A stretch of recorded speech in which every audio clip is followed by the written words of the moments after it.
आणि खरंच काही काही नेते मंडळी इतकी चांगलेत महाराज, ते कायम आपल्या देव आणि धर्मासाठी काम करत असतात. तो विचार करण्यासारखी गोष्ट आहे. आता गेल्या वेळेस माझं जाणं नांदगावला झालं होतं बरं का, आणि महाराज मला तिथं आमचे नंदकिशोर महाराज आहेत, त्यांनी मला सांगितलं की ताई म्हणालेत आमच्या इथे सुहास अण्णा कांदे सगळ्या वारकरी संप्रदायाचं मात्र त्या ठिकाणी सन्मान करतात दरवर्षी. आणि मी म्हणते संप्रदायाचा सन्मान झाला पाहिजे.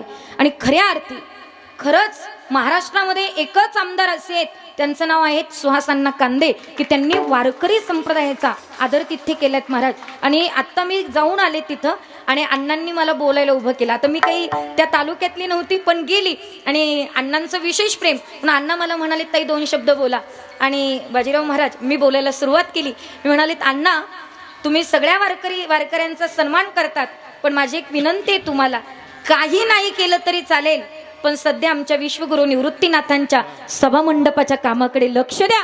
आणि अण्णांनी मला शब्द दिला की ताई काय वाटेल ते करेल, पण सभामंडपाकरता चांगल्यात चांगला निधी आणून देण्याचं काम मी करेल. हे सुहास अण्णा कांदे मला म्हणालेत महाराज तुम्ही लक्षात ठेवा, एकदा निवडून आले की कोणी कोणाकडे लक्ष देत नाही, पण संप्रदायाकडे, मंदिराकडे आणि वारकऱ्यांकडे लक्ष देणारे सुहास अण्णा कांदे महाराज. आणि म्हणून मला खूप आनंद वाटला. धर्माकरता देवाकरता ते उभे राहतात. आणि अण्णांनी आपल्याला मात्र तेच सांगितलं त्या दिवशी पण, आपण फक्त हिंदू धर्मात